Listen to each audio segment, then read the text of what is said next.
And we are Mac. Thank you. Senator Barnett, are you done? Thank you. Further questions? Thank you. This one. He answered the question. I wanted to ask about the corrective action plan, and was it the previous superintendent that had come up with this, or is this something that the new management team is doing, and where are we? And is there also a corrective action plan for the 4 findings that they disagreed with? So, thank you for asking that. And then to answer the first part, is it the previous superintendent? And I think Vince kind of outlined the framework of a financial audit. When the financial audit findings come in, it's kind of to the level where it goes to the divisions. Auditors and internal audit right now is established as a liaison. So the responses to these audit findings are shared with the division. The divisions come up with their disposition. Whether they agree, disagree, take a corrective action, implement it. To your point on whether when we disagree, it's up to the point when auditors flag different compliance issues.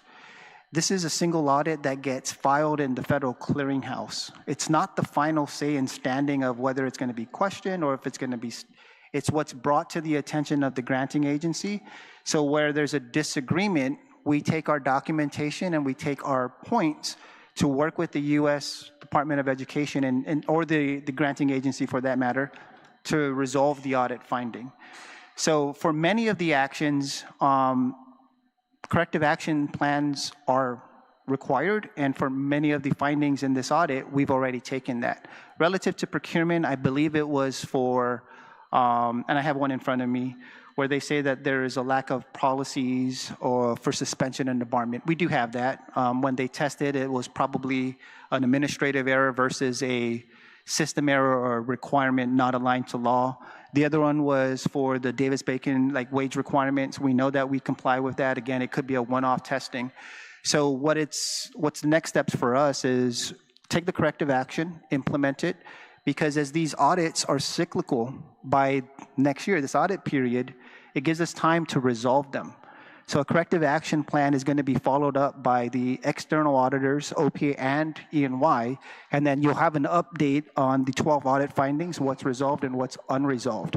The biggest challenge that we're having right now is we are in the dark with audit resolution because risk management, where we communicate to get that input from, kind of fell off the map in the last year. So we have some pending audit documents that need to be reviewed and responded to that we are in communication with them and we'll continue to follow up. But we need to resolve the past audit findings so they don't stay as repeat. Yeah. Yes, so there are corrective action plans. Happy to say that at least a handful of them have already been addressed. The other ones that we disagree, we are going to work with the granting agency to resolve. Okay, I guess I just asked that in the correction action plan or any action moving forward, we really work hard to address the repeat findings that have been repeated in the last several audits. So I just want to again thank you, Auditor Cruz and Mr. Duenas, for your very hard work, and congratulations again, Superintendent Wampat, and Sidus Masi, Mr. Cooper Nurse, for your very detailed information and answers. And thank you, Mr. Chair, for indulging the time and allowing me the opportunity to speak and ask questions. Sidus Masi. Thank you, Senator Barnett. Senator Chalahi. Sidus Masi. Thank you for your work on this audit, and it's really great news to hear that you're happy with the GDOE, Mr. Auditor, for now. So please keep it up. Good start. Can you just reconfirm, Mr. Duenas? You said that we are at risk again of the FY25 financial audit being late. Can that be resolved? That was as of last December. Yes. And with the old management gone and the new management coming in, I actually had my staff working New Year's Day to prepare the highlights to get this out on New Year's, because I didn't want to delay it anymore, because I had a meeting with Interior the next morning and I had to explain, did DOE get that out? And I go, as you can see in the newspaper, it was there and my staff was working over the holiday to get it out. But because we were starting late and DOE at that time had not even closed the books for 25, with my first meeting that I had with the new management of GDOE, as Mr. Leon Guerrero recounted to you, my first statement was, you're 2 months late. That the trial balance should have been in November, it's now January and it's not there. But to his credit and his team's credit, they were able to put it out within 3 weeks and ahead of the Gantt chart that EY had set for it, because since we were starting in January, they thought it was going to take until May or June to finish. But by contract, it's supposed to be done in January. The draft is supposed to be January, final in February, because I wanted the Guam whiteout in March. But that keeps getting pushed back because of what I call my problem children. And DOE assured me that they were going to be teacher's pet, that they got a TLIC too much. And so they want to be teacher's pet, and they're going to move it, and they're going to try to do it on time.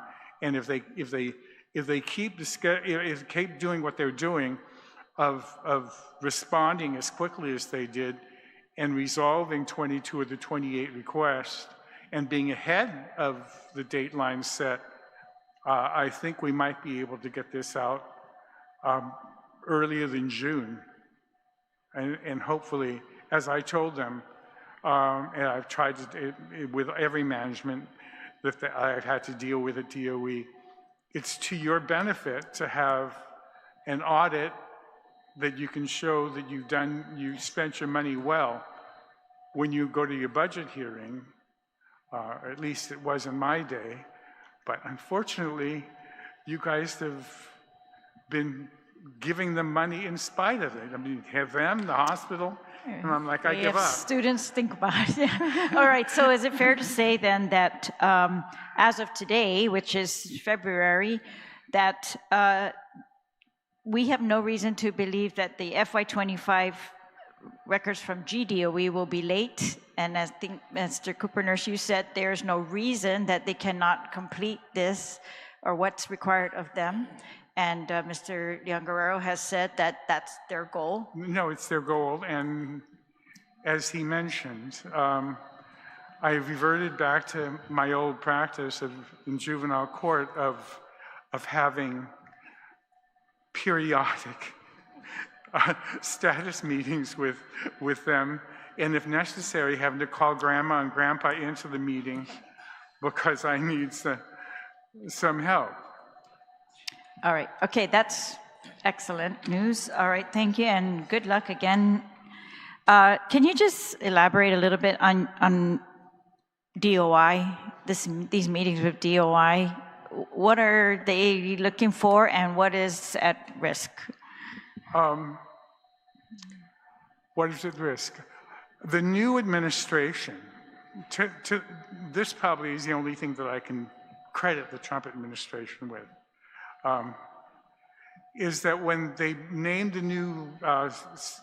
new secretaries and the deputy secretary, one came in, and I can't remember his name off the top of my head, but a real business-minded one. And he looked and he said, what is this? You know, how can this be? How can they continue to receive federal grants and all the audits are late? And so he wanted an answer. Why are not only Guam, but all the territories delinquent? Guam was not that bad. I mean, for the 24, if we can get this out, we'll be the second territory to complete. Virgin Islands and Puerto Rico are like at 21 and 22. They haven't even done their 23, much less the 24, and haven't even started their 25. Northern Marianas, I think, is 20. or 21. So he said, how are they still receiving federal grants? And so he's threatening to cut everybody off of their federal grants if they don't get their audits in on time. All right, this is government-wide, not just DOE. Yeah, You're no, it's meeting with them regarding the government-wide. entire government. Okay. Yeah, it's the government-wide, and it's not only Guam, it's all the territories. All right, and so it's that overall, the timeliness of the overall audit. That's their issue. All right.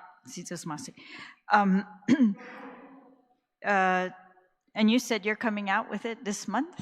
Is that what I heard? For the general fund audit? Yes, The end of this month. the end of February? Received the compliance report, and I think the draft is almost ready. I haven't seen it yet, but I'm still waiting. It was supposed to be issued January the 30th. At least that was the word I gave DOI, or at least that was the word that DOI had set initially. They wanted it by January the 30th. And I had a meeting with them on Monday to explain why it wasn't. And what is that explanation? That DOA has some problems with having people retired and moved on to different departments. And they're having problems trying to get everything together. They're trying to write up the MD&A, and they're trying to respond to the compliance report, which was fairly extensive. That was issued the day before yesterday, or I mean last Friday. All right. Mr. Drainage, can you just, in this page 3 of this, the summary, the summary, yeah, it says that GDOE incurred expenditures significantly below the budgeted amount of 351 and appropriated amount of 266. What is the budgeted amount? 351.1. No, I mean, what does that mean versus the appropriated amount? I guess I'm not familiar with that term. That came from their Yeah, it came from the MD&A. It came from management. Okay. that was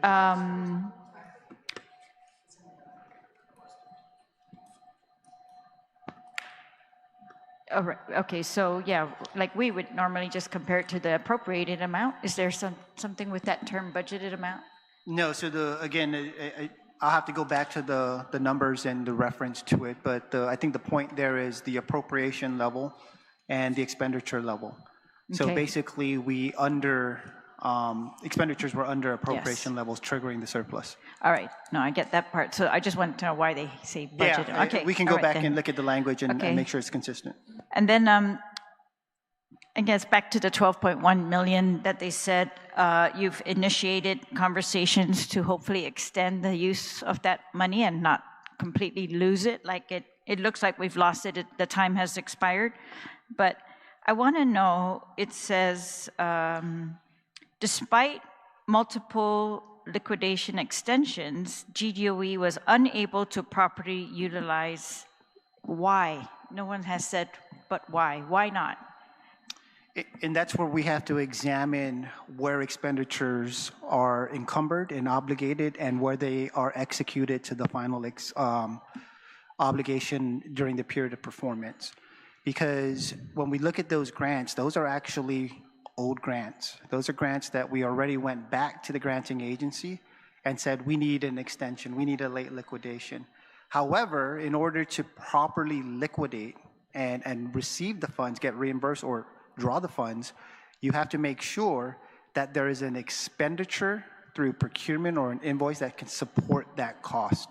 So that would be where funds are not liquidated, is it doesn't have the corresponding expense category to draw against. Right. And Yeah. why? And that's where we have to examine the management, the oversight, the procurement efficiencies, which specific grant and where did it get held up. Is anyone here familiar with this? It's special ed funds. That's why I want to know.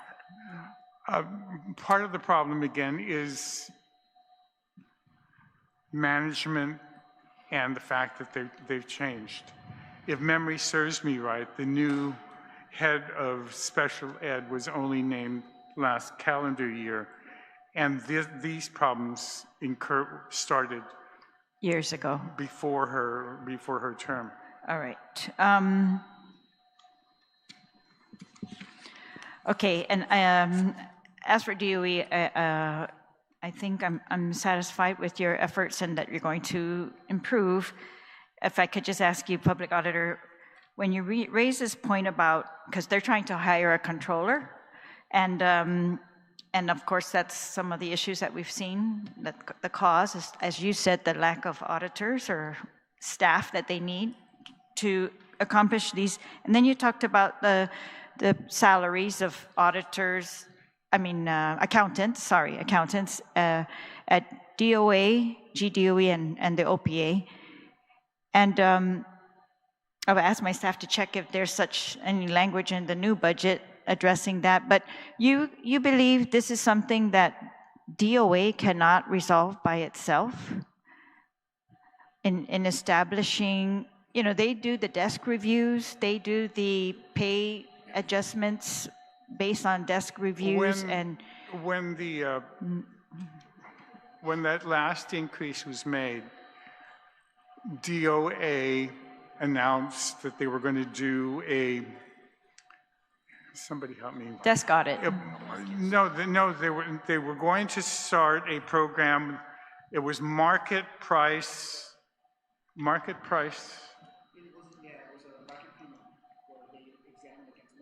Yeah, they would set the salary depending on the market. Okay. Unfortunately, they've not done it. They've not done it yet. Again, it's because of rotating people. The head of our HR there moved to public defender, and yes. They got a new HR person there. Senator, the language is actually still in that study that was done. It's like what the public auditor said, it just wasn't completed. But the language is still in there that they were gonna do the implementation of the pay. And later on in my discussion with the previous HR administrator at DOA, he said, "Oh, that's for later, because we just need to get all of this." All of these, because it was not just the auditors, the accountants, or these types of professionals, it was the entire government. And then they said they were going to come back and do that market price index or something like that. The language is still in there. So they're fully authorized to achieve what you need, right? If there would be parity, but the thing is they can control the line agencies and our office. Yes. But they can't control the salaries at right. the autonomous agencies. Hopefully market is going to show those, them as part of the market. If we were to do that, the salaries would really be huge, but I'm just saying, it needs the appropriations, All right.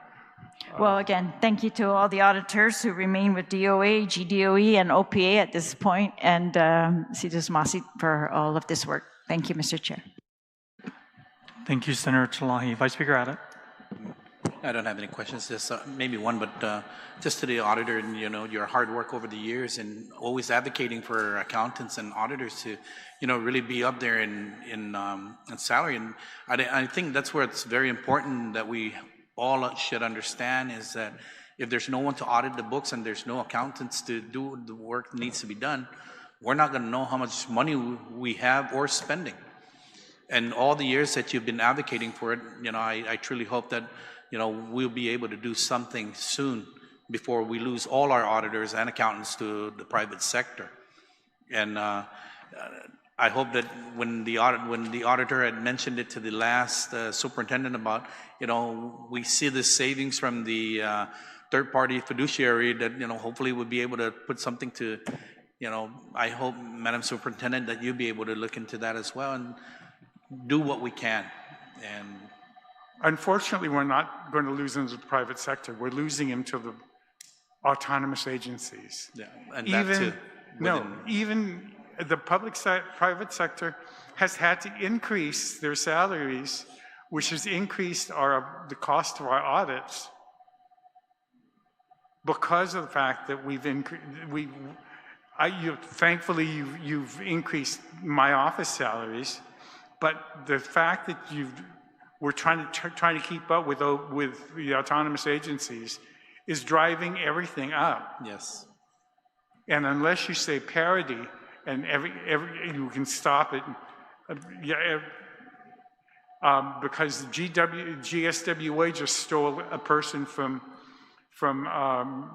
EY, and then I was laughing the other day when we were doing the opening conference for GDOE, that they were looking for GDOE, and the end of the conference, the entrance conferences is there any cause for impairment? Are you trying to hire any of my people? And I'm like, I hope there's no offer to try to steal anybody from, because then that would just, because they're all trying to get them from them. Yeah, definitely. Thank you, Auditor, for that. And Superintendent, I know that you were mentioning earlier about the ongoing CIP projects, and I mentioned it to the last superintendent about getting a construction manager on board or engineer on board to watch out for GDOE's interests when we have outside contractors come in, and hopefully it's something that you will still look into, and to protect not just the assets of GDOE, but also the money of the taxpayers, as we have hundreds of millions of dollars of in construction projects that will be coming up or that are ongoing. So, but that's all I have, Mr. Chairman, and thank you for the opportunity to speak. Thank you, Vice Speaker. And that really wraps up our questions from the panel. Again, before we adjourn, I want to recognize that we understand the time. You're 30 days in now, and I think it's a good start to kind of see where you guys are at. The committee definitely takes the oversight seriously, and we're hoping that when we call, we'll be probably calling you guys back in. I think the expectation initially, like Dr. Wampet and I know we talked yesterday, but really seeing a clear plan in regards to GDOE. And I always say, we're not expecting you to say that you're going to flip a switch and address all these concerns tomorrow or this month, but it helps the committee and the legislature and the people who want to understand that you guys are working towards some kind of timeline. If there's one thing, obviously, that has been in the priority of the legislature is the maintenance. And so I know Dr. Ujoa is going out, and assessing the schools, but if it's one thing that we get a lot of calls about is maintenance. And I think a good start that I would recommend is the public health inspections. I know you're not going to get to all 39 schools probably in the next 30 days, but those are one of the things that we constantly get called about is the maintenance. And so we're hoping to at least, I think that'll be like the priority in the next oversight is really, of course, finances, because budget is going to be coming up, but really a clear plan on how, if it's, you're going to address that. Even if it's, hey, we have all these maintenance problems and it's going to take us 5 years or over the next 5 years, here's how much money we're going to need. Because then it's something to work towards to, rather than, again, what we get every time GDOE comes in is we're working on it. You guys address, things as they come up. So we're looking forward to that. And so with that being said, the committee will continue to accept written testimony within 7 days from today, which may be addressed to myself, Senator Vincent Borja, Chairman of the Committee on Education, Libraries, and Public Broadcasting, or dropped here to the legislature, or to my office, DNA Building, Suite 502, 238 Archbishop Flores Street, Agunda, Guam, 96910. You may also send testimonies to contact@senatorvinceborja.com. This afternoon's joint oversight hearing is now adjourned, and the time is now 1:25 p.m. Thank you, everybody. Have a great day.